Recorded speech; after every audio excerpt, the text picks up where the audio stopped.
2009లో అప్పుడు రాజకీయ ప్రస్థానం తప్ప. 2003లో నేను మా నాన్నకి చెప్పాను ఫస్ట్. ఈరోజు మా నాన్నగారు లేరు, స్వర్గస్థులయ్యారు. మా నాన్నకి మా అమ్మకి 2003లో చెప్పారు, అమ్మ నేను ఒకరోజు పాలిటిక్స్కి వెళ్తాను. మా నాన్నకి నచ్చల మాట. శుభ్రమైన కెరీర్ పెట్టుకొని పిచ్చేంట్రా నీగా నేను. కానీ నేను చెప్పలేకపోయినా ఆ రోజున. నేను సినిమాలని దృష్టిలో పెట్టుకొని ఎదగలేదు, సమాజాన్ని దేశాన్ని దృష్టిలో పెట్టుకొని ఎదిగాను. సినిమా నాకు ఉపకరణం అయింది కానీ సినిమా నా జీవితం కాలం. చెప్పలేకపోయినా ఆ రోజున. నన్ను చాలామంది, మీరు అందరికీ నాకు గద్దరన్న ఎలా పరిచయం అనుకుంటున్నారు మీరు? రాజకీయాల ద్వారా కాదు. గద్దరన్న ఖుషీ సినిమా చూసి మా అన్నయ్య గారిని పట్టుకొని మా అన్నయ్య గారి దగ్గరికి వచ్చి, మా పెద్దన్నయ్య గారి దగ్గరికి వచ్చి, మీ తమ్ముడిని కలవాల్సిందే నేను. మా అన్నయ్య ఫోన్ చేశారు, అని నేను గద్దర్ గారు కలుస్తారంటారా. నాకు గద్దర్ గారు అంటే ఇష్టం చిన్నప్పటి నుంచి, మా నాగబాబు గారి దయ వల్ల. సరే కలిస్తే ఆయన ఎంత క్షుణ్ణంగా ఆయన పరిస్థితి చెప్పాడంటే, అరే నువ్వు దేశం కోసం సమాజం కోసం ఆలోచించేవాడివి. నీ ఏ మేరా జహా అనే పాటలో నువ్వు భరతమాతని సంఖ్యలలో బంధించి పెట్టావు కదా, నీ భావం నాకు అర్థమైందిరా అన్నాడు. నువ్వంటే నాకు ఇష్టం రా తమ్మి అని చెప్పి ఆ రోజు నుంచి మాకు స్నేహం.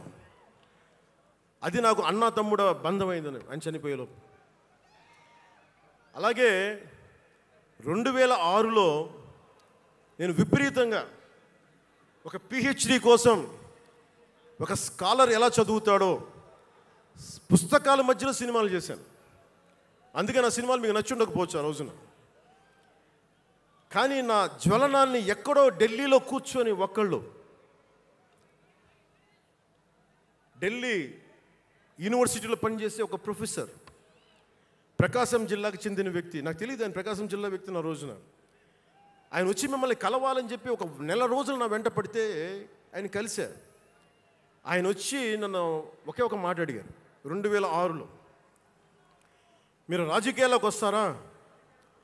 బహుజన సిద్ధాంతం మేము ముందుకెళ్తాం. చాలామంది అడిగి నన్ను పంపించారు, మీరు సంసిద్ధం అంటే నేను మాట్లాడతాను, నేను కదుపుతానంటే. ఆ రోజున నాకు ఇంకా మెచ్యూరిటీ లేదు.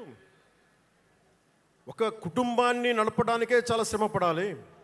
ఒక కుటుంబాన్ని ఏకతాటిపైన తీసుకురావాలంటే నేను కష్టపడాలి. ఒక సినిమా చేయాలంటే నేను ఇంత కష్టపడాలి. ఇన్ని కోట్ల మందికి సంబంధించిన జీవితాన్ని ఒక భావంతో కట్టిపడేయాలంటే నాకు ఇంకా అంత మెచ్యూరిటీ లేదు. మెచ్యూరిటీ వచ్చిన రోజున మీకు తెలియజేస్తానని చెప్పాను. ఆ వ్యక్తి అప్పటి నుంచి ఇప్పటిదాకా అరుదుగా అప్పుడప్పుడు కలుస్తూ ఉంటాను. ఈ రోజున హైదరాబాద్ సెంట్రల్ యూనివర్సిటీ ప్రొఫెసర్, మీలో కొంతమందికి తెలిసి ఉండొచ్చు, ప్రొఫెసర్ శ్రీపతి రాముడు గారికి మనస్ఫూర్తిగా నా ధన్యవాదాలు తెలియజేస్తున్నాను. వారిని వేదికపైకి రమ్మని మనస్ఫూర్తిగా కోరుకుంటా ఉన్నాను.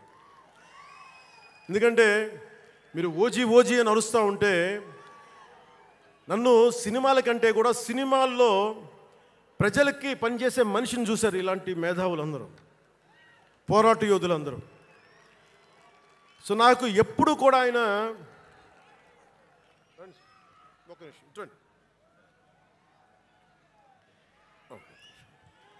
ప్రొఫెసర్ గారు మన జనసేన పార్టీ కాదు, ఆయన ప్రొఫెసరే.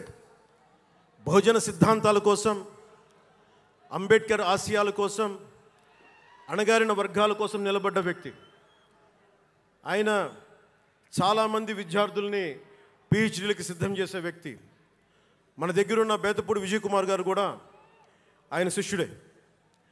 ఇలాంటి శిష్యులు ఎంతమంది తయారు చేసి ఆయన జనసేన ఎప్పుడు నాకు అండగా ఉంటారు. ఓడిపోయినా నిలబడ్డా ఎప్పుడైనా సరే నమ్మకం ఏంటంటే మీరు ఉండాలి, మీరు రాణించాలని నిరంతరం తప్పించే శ్రీపతి రాముడు గారికి నేను ఇవ్వగలిగేది ఒకటే, నా గుండెల నుంచి ప్రేమ ఇవ్వగలను.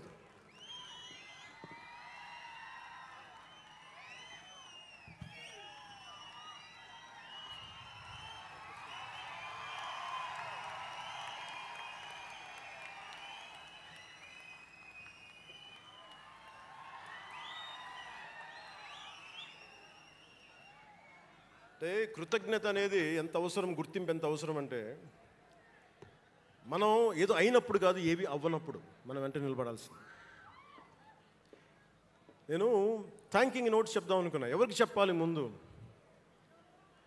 ముందుగా ఈ సభా వేదిక కోసం